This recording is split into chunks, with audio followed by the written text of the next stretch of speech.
Bill Gates নামের একটা ছেলে আছে না, ওই ছেলেটা কেমন? ওই হাজার হাজার কোটি টাকার মালিক, তারপরও ও চা খেতে যায় ফুটপাতে।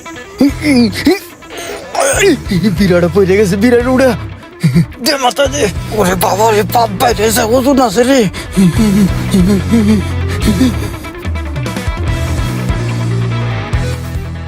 পাই বুড়াও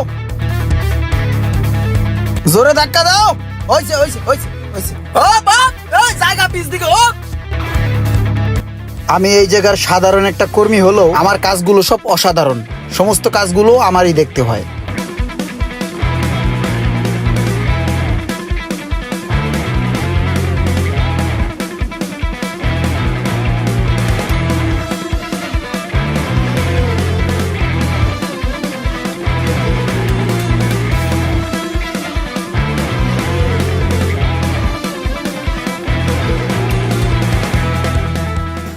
তোরা দুইজনে 2 হাজিরা করে কাজ করছস 4 দিন। তোমাদের 4 হাজিরা হইছে, এক একজনের হাজিরা 300 টাকা করে। 3 4 1200, এই নাও 1200। দুজনে ভাগ করে নিয়ে যাও। আগামীকালকে ডিউটিতে আইসা পড়ো। জি স্যার। ঠিক আছে, আসসালামু আলাইকুম। ওয়ালাইকুম আসসালাম। এই ইমরান ভাই, 2 দিন কাজ করছি 600 টাকা, টাকাটি আমাদের দেন। আর বেটা আমি আওলাদ নিলাম না টেডি। কি কোন ভাই, জুল করে কি কোনো হাওলাত হয়? আপনি তো আমাকে কিছু না করে টাকা লয়ে লইছেন। আর ভাই টেড আমার লাগবো, এর লিগে আমি নিছি, আওলাদ নিছি, পরে দিয়ে দিমু। গুরুত্বপূর্ণ এক জায়গায় যাইতে হবে, বুঝোস না?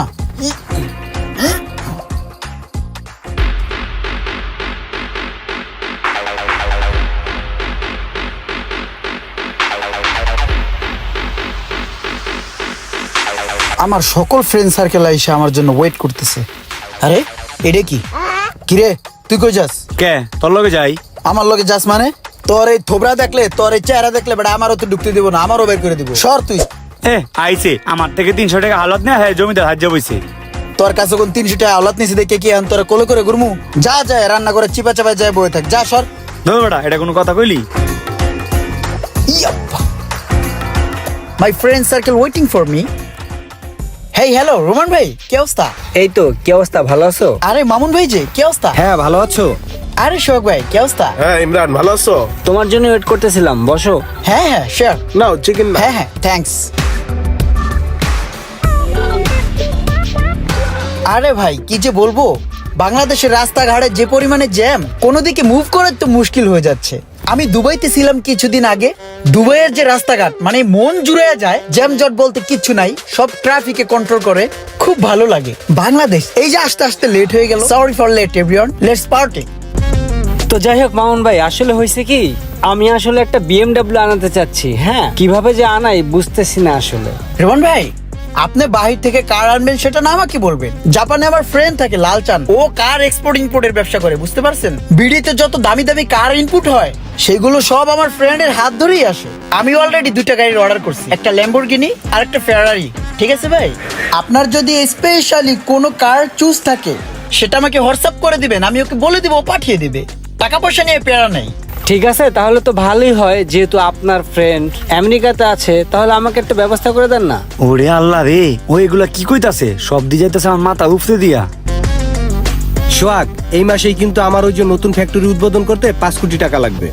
ওইটা নিয়ে টেনশন করার কিছুই নাই। আমার ইউএস এর শিপমেন্টটা কমপ্লিট হয়ে গেছে, তো টাকা দেয়া যাবে, সমস্যা নেই। ওকে ঠিক আছে।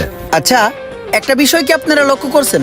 বিল গেটস নামের একটা ছেলে আছে না, ওই ছেলেটা কেমন? ওই হাজার হাজার কোটি টাকার মালিক, তারপরও ও চা খেতে যায় ফুটপাতে। এই বিষয়ে আপনারা কি মন্তব্য করেন? ওইটা আসলে যার যার একটা রুচি আর কি। না না, এটা আমি ভালো চোখে দেখি না। আরে ভাই, ফুটপাতের চায়ে তো জীবাণু থাকতে পারে, বায়ু দূষণ থাকতে পারে, শব্দ দূষণ হতে পারে, এতে নানা ধরনের রোগ ব্যাধি ছড়ায়। কই, আমি তো কখনো ফুটপাতে চা খাই না। আমার চা খেতে ইচ্ছা হলে 5 স্টার মানে রেস্টুরেন্টে চলে যাই। স্টিফেন হকিং কি বলেছিল জানেন? আরে ভাই, নিউটনের যে গণিতের সূত্র, ওই সূত্র অনুযায়ী লাস্টে গিয়ে কি দাঁড়ালো? নীল আর্মস্ট্রংয়ের কথাটা শুনছেন আপনি? ও কিন্তু ফার্স্ট টাইম চাঁদে গিয়েছিল, ঠিক আছে? এলন মাস্কের যে টেসলা, আইনস্টাইনের সেই বিখ্যাত কথাটার কথা মনে আছে? শেক্সপিয়ারের কথাটা কিন্তু ভুলার মতো নয়। ঠিক আছে, তাহলে উঠি এখন। হ্যাঁ ওঠা উচিত। আমারও বিজনেস পারপাসে একটি মিটিং আছে, লোকজন সবাই বসে আছে, আমার জন্য ওয়েট করতেছে। উঠি তাহলে। এই বিলটা? ভাইয়া বিলটা আমি দিচ্ছি, নো প্রবলেম ভাইয়া, please. Thank you so much ভাইয়া। ঠিক আছে ভাই, আসি। হ্যাঁ সি ইউ নেক্সট টাইম।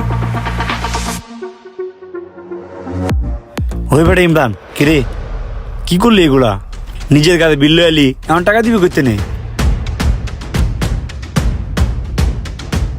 আমার বাসায় একটা ব্যাংক আছে বুঝছোস, প্রতিদিন আমি 10 টাকা করে জোগাই। আমি এনে বহি, তুই যে আমার ব্যাংকটা ভাঙ্গে টাকাটা লই যাই, যা বিলটা দেই নাহলে বাইন্দা থুইবি। সারাদিন কাম করে বাস 300 টাকা, আর সপ্তাহখানিক পর পড়াইয়া এখানে এক কাপ চা খাইয়া সব টাকাগুলো উড়ে এলাস, এতে তোর কি লাভ হয়? লাভ হয় বেড়া, লাভ না হইলে কি আমি এই জায়গায় আহি বেড়া? এই যে বড় লোকে আইয়া ঘন্টার পর ঘন্টা একটু চা খায়, একটু বইয়ে থাকে, একটু কথা কয়, এই কথা গুনাই আমি হুনি যে এত টাকা দিয়ে চা খাইয়া হেরা কি কথা বাতি কয়। এই যে দেহস না আমি যে সড়ং সড়ং কথা কই, এগুলো আমি হিকছি কোথায় গুন ডাইনে বামে কান পাইতে হিকছি। আর এই যে বন্ধু বান্ধব জোগাইছি দেখছো, সব রিচ পিপল, সবাই বড় লোক বুঝছোস।